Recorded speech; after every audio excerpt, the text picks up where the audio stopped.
الحمد لله الذي أمر بتذكيره وأخبر أن ذكره تنفع المؤمنين، وأصلي وأسلم على من لا نبي بعده وبعده. Ahibati fillah, tukiwa katika ukingo wa mwezi wa Ramadhan, kuna adabu ambazo kwamba ipo haja tuwe ni wenye kuzijua kama Waislamu. Dini yetu ya Uislamu imetwekea adabu kwa kila ibada. Dini yetu ya Uislamu imetwekea adabu katika kila ibada, na siku ya Idi ni siku ambayo kwamba ina adabu zake za kisheria. Siku ya Idi ni siku ambayo kwamba ina adabu zake za kisheria. Tutazungumzia adabu za Idi mbili, tutazungumzia adabu za Idi mbili tukikusudia Idul Fitri na Idul Adha. Tusema al-Idani fi al-Islam huma Idul Fitri wa Idul Adha. Idi mbili katika dini yetu ya Uislamu ni Idul Fitri na Idul Adha. Hizi ni idi ambazo kwamba Mtume alayhi salatu wassalam kabla ya kuaga dunia alituachia. Hizi ni idi ambazo kwamba Mtume alayhi salatu wassalam kabla ya kuondoka duniani alituachia. Wahuma min sha'airi al-Islam al-azima, na hizo idi mbili ni katika alama za Uislamu. Hizo idi mbili ni katika alama za Uislamu ambazo kwamba Mwenyezi Mungu alizifanya kuwa ni sheria, farahan wa shukran ba'da ta'a, na makusudio yake ni furaha na kuzidi kushukuru baada ya Waislamu kutoka katika ibada ya ta'a. Idul Fitri Waislamu walikuwa katika ibada ya Ramadhani, na Idul Adha Waislamu walikuwa katika ibada ya mahujaji, katika ibada ya hija, na wale ambao kwamba hawakwenda katika hija vile vile katika zile siku 10 za Dhulhijja, ni katika masiku 10 bora duniani. Fa'an Anas radiyallahu anhu qala, anasema Anas, qadima Rasulullah sallallahu alayhi wasallam al-Madina, Mtume alipogura kuelekea Madina, aliwakuta watu wa Madina wana siku mbili, yaumani yal'abuna fihima fil jahiliya, walikuwa na siku mbili ambazo kwamba ni siku zao za sherehe. Mtume akawauliza, ma hadhani al-yaumani, hizi siku mbili ni siku za nini? Wakamjibu akamwambia, kunna nal'abu fihima fil jahiliya, hizi siku mbili tulikuwa tukicheza ndani yake, tukisherekea zama za ujahilia kabla kuja kwa Uislamu. Faqala sallallahu alayhi wasallam, Mtume akasema, inna Allaha qad abdalakum bihima khayran minhuma, inna Allaha qad abdalakum bihima khayran minhuma, Mwenyezi Mungu amewabadilishieni siku zingine mbili bora ya hizo mlokuwa mkisherekea katika ujahilia, yauma al-adha wa yauma al-fitri, nayo ni siku ya Idul Adha na Idul al-Fitri. Ahibati fillah, katika siku kama hii, siku ya Idi, siku ambayo kwamba inatambulika katika dini ya Mwenyezi Mungu, siku ya sherehe, yambaghi lilmuslimi an yataaddaba bihadhihi al-adabi fi al-idain, yatakiwa Muislamu awe ni mwenye kujipamba na hizi adabu ambazo kwamba tutajaribu kuzitaja katika idi zote mbili, Idul Fitri wa Idul Adha, katika Idul Fitri na Idul Adha. Jambo la kwanza katika Idul Fitri, ikhraju sadaqati al-fitri qabla al-khuruj ila al-musalla, ni katika adabu mtu awe ni mwenye kutoa zakatul fitri kabla hajaelekea katika msalla ama katika uwanja wa kusalia sala ya Idi. Rawa al-Bukhari an Ibn Umar radiyallahu anhuma anna an-nabiy sallallahu alayhi wa sallama amara bi zakati al-fitri qabla khuruji an-nasi ila as-salah. Kwa hadithi ambayo kwamba imepokewa na al-Imam al-Bukhari na msimulizi ni Ibn Umar radiyallahu anhuma, anasema Mtume sallallahu alayhi wasallam aliamrisha kutoa zakatul fitri kabla watu hawajaelekea katika sala. Ni ibada ambayo kwamba yatakiwa mtu awe ni mwenye kuitekeleza kabla hajaswali swala ya Idi. na tuliwahi kuelezea katika darsa nyingine kuhusu ahkam za zakatul fitri. Jambo la pili, ama katika adabu za siku ya Idi, yustahabu al-iktharu min at-takbir fi lailati al-Eid, yatakiwa usiku wa kuamkia Idi Waislamu wakithirishe kumtaja Mwenyezi Mungu Subhanahu. Mfano, mwezi umeonekana tarehe 29, kuanzia huo usiku magharibi tukisha swali yatakiwa tumtaje Mwenyezi Mungu Subhanahu, tukithirishe utajo wa Mwenyezi Mungu Tabaraka wa Taala kama ilivyokuja katika aya walitukmilu al-iddata walitukabbiru Allah ala ma hadakum. Mwenyezi Mungu anasema na tuwe ni wenye kukamilisha hisabu ama idadi ya masiku ya Ramadhan, kisha tuwe ni wenye kumtaja Mwenyezi Mungu, kumtukuza Mwenyezi Mungu, kumuadhimisha Mwenyezi Mungu Subhanahu kwa yale yote ambayo kwamba Mwenyezi Mungu ametuongoza kwayo. Watakbiru ahibati fillah yabda'u min ghurubi shamsi akhir yawmin min Ramadan wa yastamiru hatta salati al-Eid. Na takbir itaanza kama tulivyosema jua linapozama siku ya mwisho ya Ramadhan. Jua linapozama tutaanza kumtaja Mwenyezi Mungu Subhana mpaka lini? Mpaka saa ngapi? Mpaka tukisha swali swala ya Idi, mpaka tukisha swali swala ya Idi. Wa yakunu aman fil amakin kulliha, na jambo la kumtaja Mwenyezi Mungu ni kila mahala. Ukiwa nyumbani mtaje Mwenyezi Mungu, ukiwa barabarani mtaje Mwenyezi Mungu, ukiwa umelala pia mtaje Mwenyezi Mungu. Kila mahala yatakiwa tuwe ni wenye kukithirisha utajo wa Mwenyezi Mungu Tabaraka wa Taala kama alivyotueleza Mwenyezi Mungu walitukabbiru Allah, na tuwe ni wenye kumtaja Mwenyezi Mungu Subhanahu wa Taala. Wala takbira fi Eid al-Fitr aqiba salawat al-mafruda, na katika Eid al-Fitr hakuna takbir baada ya swala za faradhi, labda isha, labda fajr.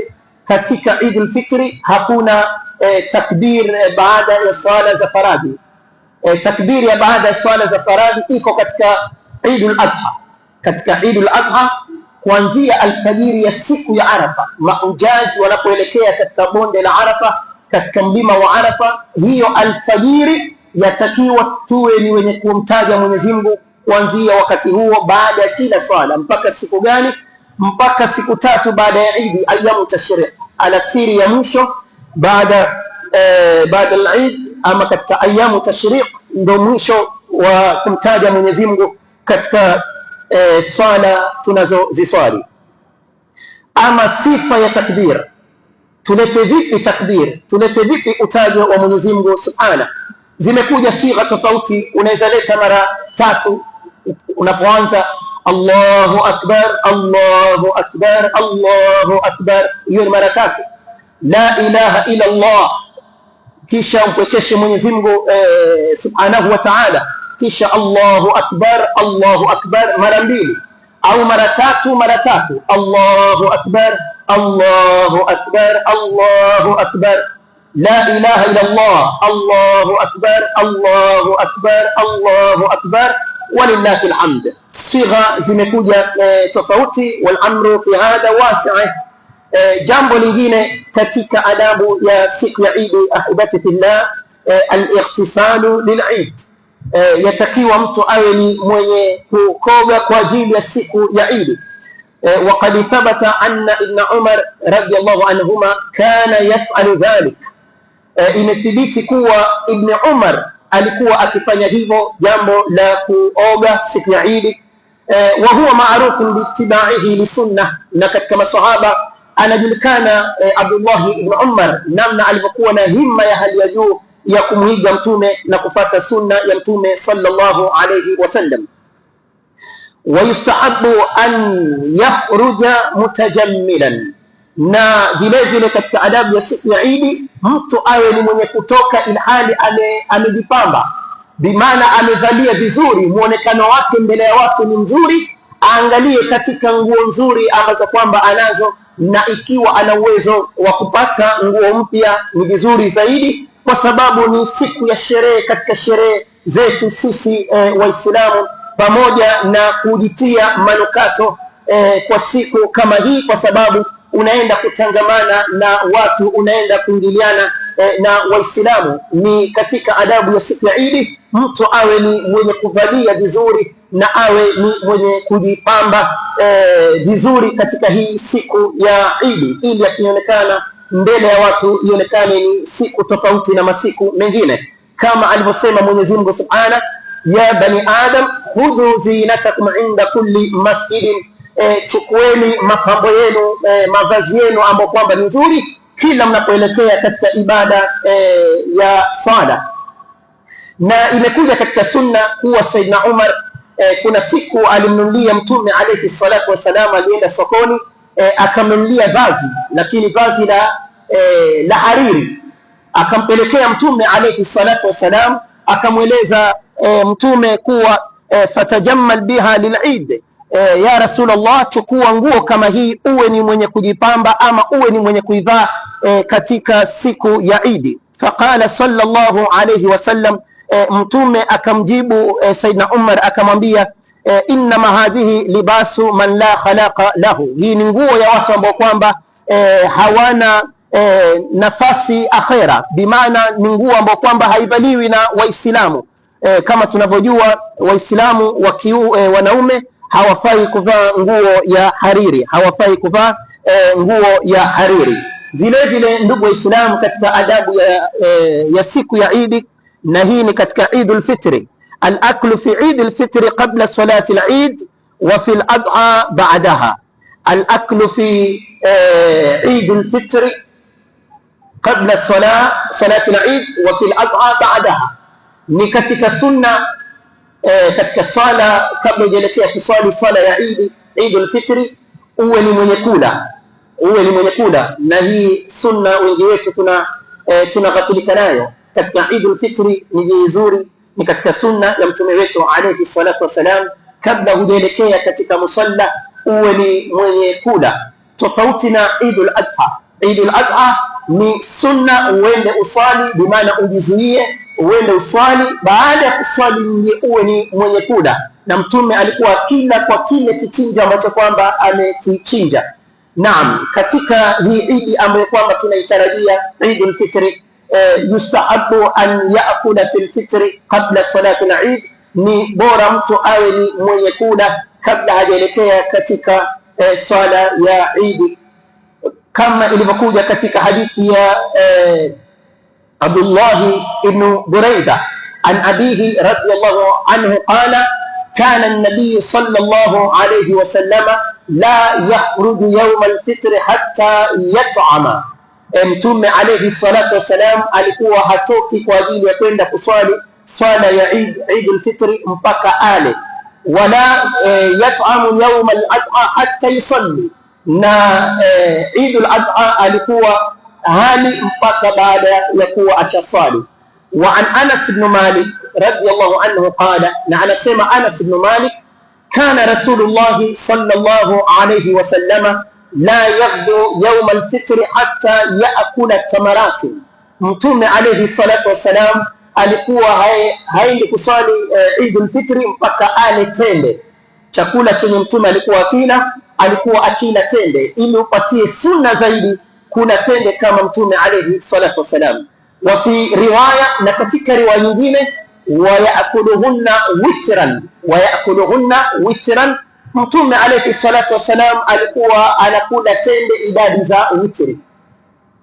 Na katika hadithi inaonyesha ilikuwa inaanzia 3, ima 5, ima 7, ima 9, hakada, lakini si moja, kwa sababu imekuja katika hadithi kuwa Mtume alayhi salatu wasalam alikuwa hatoki kwenda kuswali Eid hata yaakula tamarati, na tamarati ni jamu tamr, alikuwa kila tende kadhaa. Bila shaka inaonyesha ni tende zaidi ya moja. Ama hadithi ya pili, wa yakuluhunna witran, alikuwa akila witri, na witri katika jamu inaanzia 3, haianzii moja, si jamu, inaanzia 3. Kwa hivyo mina sunna yote ambaye kwamba atakula tende siku ya Eid kabla kuelekea katika msalla, awe ni mwenye kula ima tende 3 ama 5 ama 7 ama 9 kwa mfano huo. Na jambo lingine mbali na siku ya Eid, Kuna watu wana mazoea ya kula tende witri hata katika Ramadhani, labda ile wakati wa kufungua saumu atachukua tende 3 ama 5 akisema ni sunna, nimechukua witri. Hadithi inokuja kutaja ulaji wa tende kwa idadi ya witri ni katika siku ya Idi, Mtume kabla aelekee katika msalla, lakini haikuja wakati unapofungua saumu, haikuja wakati ambapo kwamba unafungua saum. Na al-amru amru din, mtu akifanya jambo inabidi afanye na hujja na dalili. Katika adabu za Eid, ahibati fillah, at-tabkiru ila salati al-Eid, yatakiwa kuharakisha ama kufanya upesi kuelekea katika swala ya Eid. Kama ni uwanjani, naam, mtu aharakishe kuelekea katika uwanja wa Eid, na ikiwezekana ukisha swali salatu al-fajr ala tul elekea katika uwanja wa Eid, kwa sababu hii ilikuwa ni amali sahaba radhiyallahu anhum. Ilikuwa ni katika amali ya masahaba, walikuwa kimaliza swala ya alfajiri walikuwa kielekea katika uwanja wa kusaliwa swala ya Eid, lianna an-nabiy sallallahu alayhi wasallam kana yakhruju ila al-musalla idha tala'at ash-shamsu wa yajidu an-nasa qad hadaru. Mtume alayhi salatu wasalam alikuwa akitoka kuelekea katika uwanja wa Eid katika musalla, baada ya jua ishachomoza anakuta watu tayari masahaba washafika. Wa hada yastalzimu an yakunu qad taqaddamu, na hiyo bila shaka inaonyesha walirauka. Mtume alayhi salatu wasalam akifika uwanjani anawakuta masahaba wameketi, bila shaka inaonyesha walikuwa ni wenye kurauka kabla ya Mtume alayhi salatu wasalam. Ni sunna watu wamngoje imam, si imam angoje watu. Yatakiwa watu wawe ni wenye kumngoja imam, wala si imam kumngojea watu. Na vile vile katika adabu za siku ya Eid, ahibati fillah, al-khuruj ila salati mashiyan. Al-khuruj ila salati mashiyan, yatakiwa unapoelekea katika uwanja wa Eid ni katika sunna uende ilhali unatembea.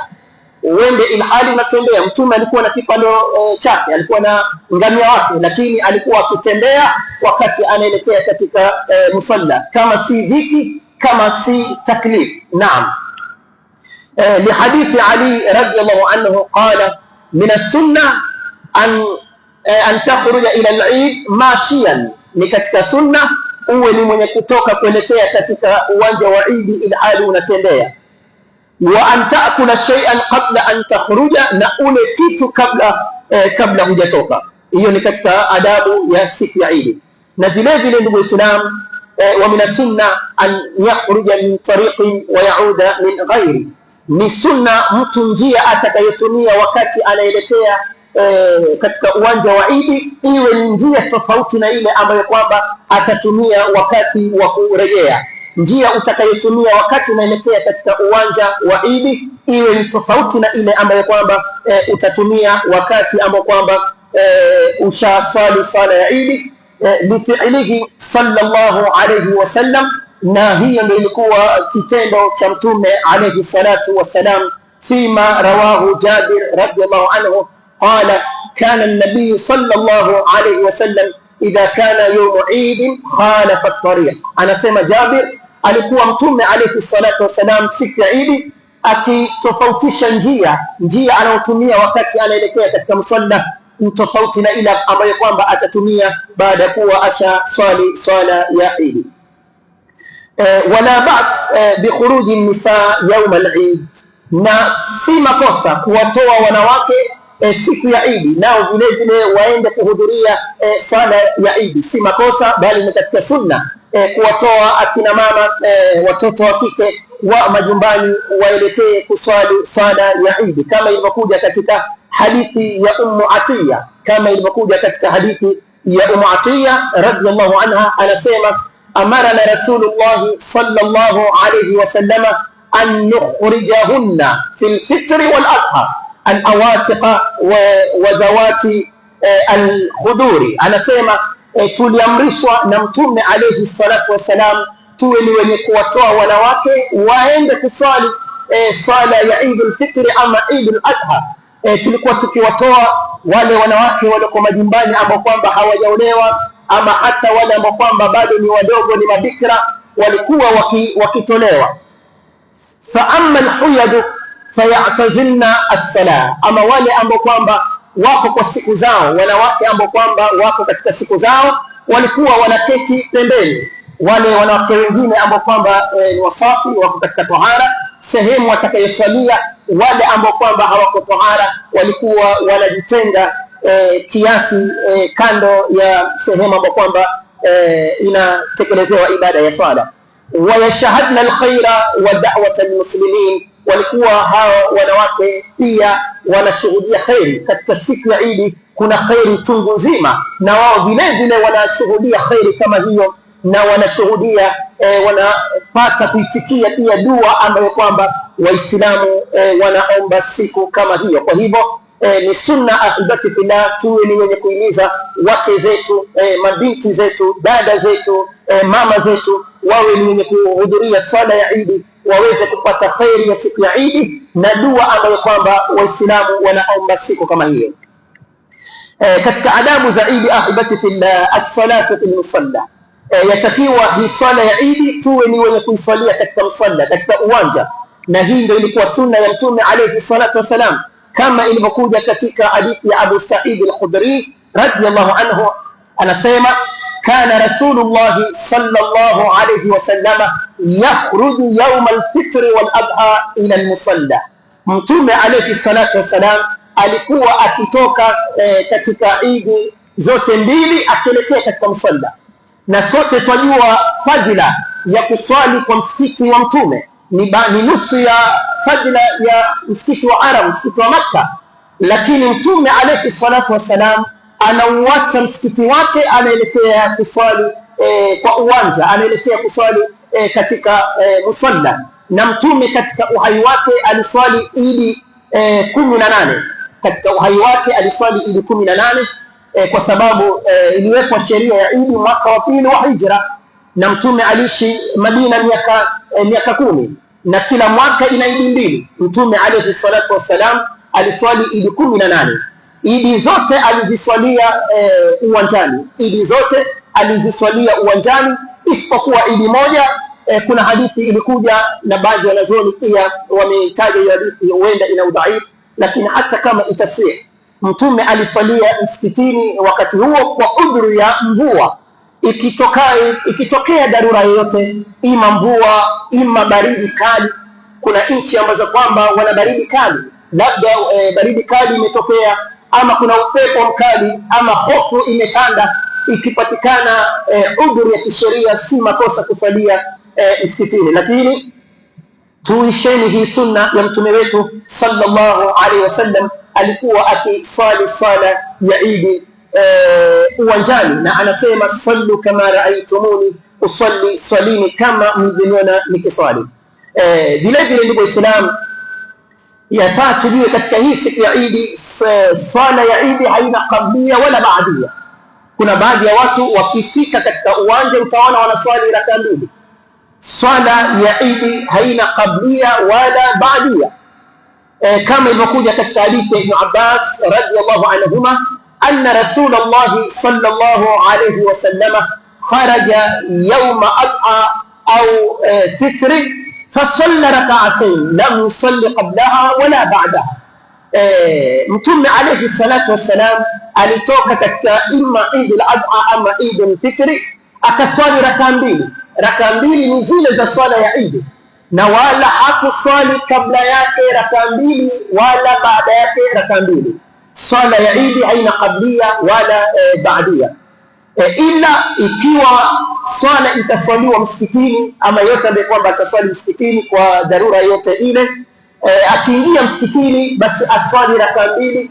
Raka mbili atakayeswali ni tahiyatul masjid. Idha dakhala ahadukum al-masjida falyarka rak'atayn qabla an yajlis, au kama qala alayhi salatu wasalam, kama ilivyokuja katika sunna. Anasema Mtume alayhi salatu wasalam, mmoja wenu akiingia msikitini kabla hajaketi, yatakiwa aswali raka mbili zinazojulikana kama tahiyatul almasjid.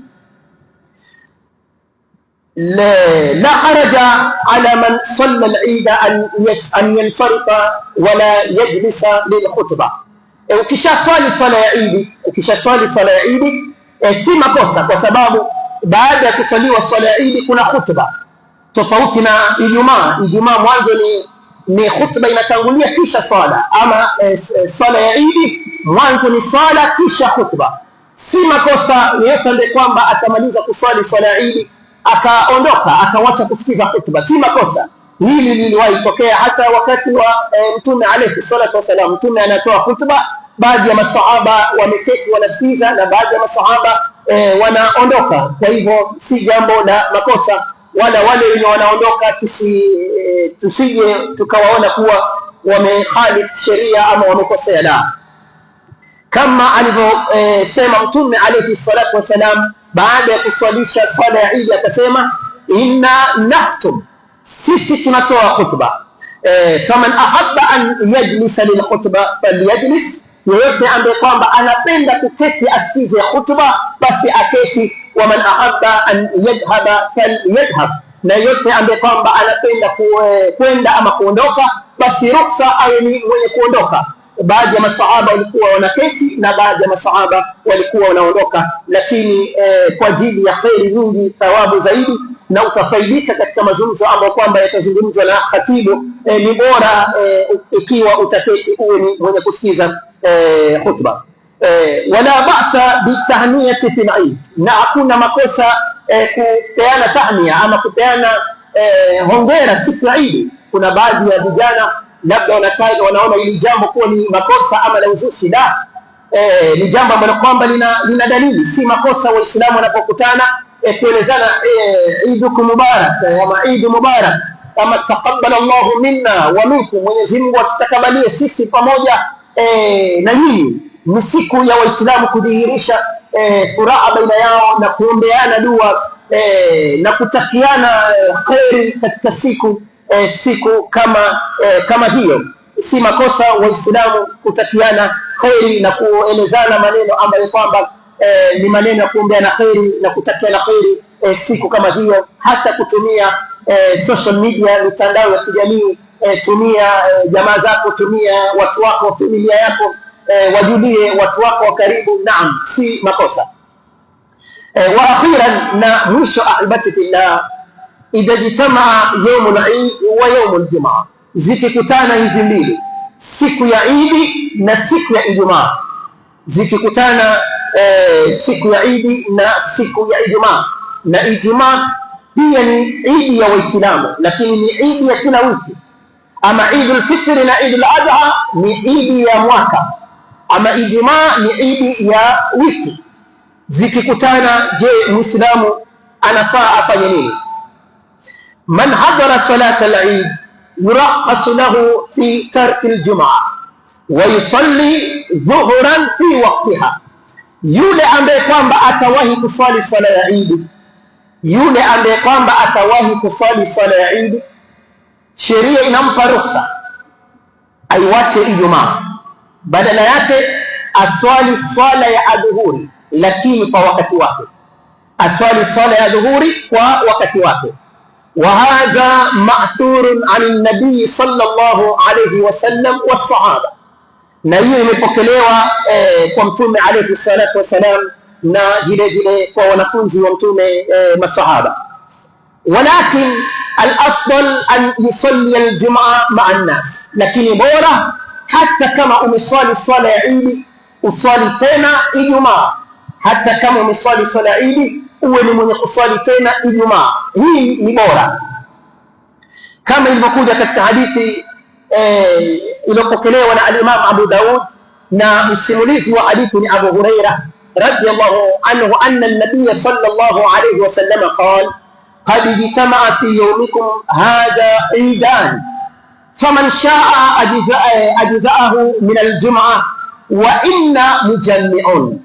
Iliwahi tokea wakati wa Mtume alayhi salatu wasalam, zilikutana Ijumaa mbili, zilikutana Eid mbili, siku ya Eid na siku ya Ijumaa. Mtume katika hutuba yake akahutubia masahaba akawaambia, qad jitamaa fi yawmikum hadha idan, katika siku yenu hii zimekutana idi mbili, idi ya wiki ambayo kwamba ni Ijumaa na idi imma idul adha ama idul fitri. Mtume akasema faman shaa ajzaahu, yeyote ambaye kwamba anataka atakuwa ni mwenye kuswali moja awache moja, kama tulivyowahi kusema ukiswali swala idi una ruksa uwache Ijumaa, badala yake uswali adhuhuri. Lakini Mtume akasema wa inna mujammi'un, sisi tutajumuisha, tutaswali yote, tumeswali idi na tutaswali tena Ijumaa. Hili ndio chaguo la Mtume alayhi salatu wasalam, na bila shaka chaguo la Mtume ndiyo bora kile alichochagua Mtume alayhi salatu wasalam. Waman lam yahdhur al-eid, na ikiwa hukuswali swala ya idi, tumeona yule aliswali idi, na ikiwa hukuwahi kuswali swala ya idi, fala rukhsata lahu wa tajibu alayhi salatu al-jumaa, huyu hana ruksa ya kuacha Ijumaa, ni lazima aswali swala ya Ijumaa. Huyu ambaye kwamba hakuwahi kuiswali swala ya idi hana ruksa ya kuiacha swala ya Ijumaa, bali ni lazima kwake kuswali swala ya Jumaa. Ama kuhusu imam ameswali idi, huyu imam ana hukumu tofauti. yajibu alayhi iqamatu salati aljumaa, kwake ni lazima aswali na Ijumaa. Imam ni lazima awe ni mwenye kuswali swala ya Ijumaa, liman shaa huduraha, kwa sababu katika wale ambao kwamba wameswali idi kuna wale ambao kwamba watataka tena kuswali Jumaa, na yeye ndio imam, na yeye ndio khatibu. Kwa hivyo kwa imam ni lazima kwake awe ni mwenye kuswali swala ya Ijumaa, liman shaa huduraha, kwa yule ambaye kwamba atapenda kuhudhuria swala ya Ijumaa. Ama kuhusu adhan siku hiyo ambayo kwamba itakutana idi na Ijumaa, la yushra'u illa fi almasajid allati tuqamu fiha salatu aljumaa, adhana hairuhusiwi illa kwa misikiti ambayo kwamba itaswaliwa Jumaa. Kuna baadhi ya misikiti ni msalla ambao kwamba haiswaliwi Jumaa, siku za kawaida huwa wanaadhini hiyo siku, kwa sababu imekutana Ijumaa na Eid, na wao labda wataswali dhuhur, basi wasiadhini swala ya adhuhuri, watu wasije wakadhani ni swala ya Ijumaa. Siku hiyo wasiadhini swala ya dhuhur, watu wasije wakadhania kuwa ni adhana ya swala ya Ijumaa. Ndugu Waislamu, hizi ni baadhi tu za adabu ambazo kwamba nilipenda tuwe ni wenye kukumbushana na kuelezana zinazohusiana na salatul Eid. Na kama alivyosema mmoja katika wasemi, al-adabu fil amal alamatu qabuli al-amal, adabu ikipatikana katika amali bila shaka ni dalili ya kukubaliwa amali. Tujipambeni na adabu za Kiislamu, tujipambeni na adabu za dini zetu, kwa sababu dini yetu ni dini ya adabu. Mwenyezi Mungu atujalie min alladhina yastami'una alqawla fayattabi'una ahsana. Subhanaka Allahumma bihamdik, ashhadu an la ilaha illa anta, nastaghfiruka wa natubu ilayk. Afwan minkum. Assalamu alaykum wa rahmatullah.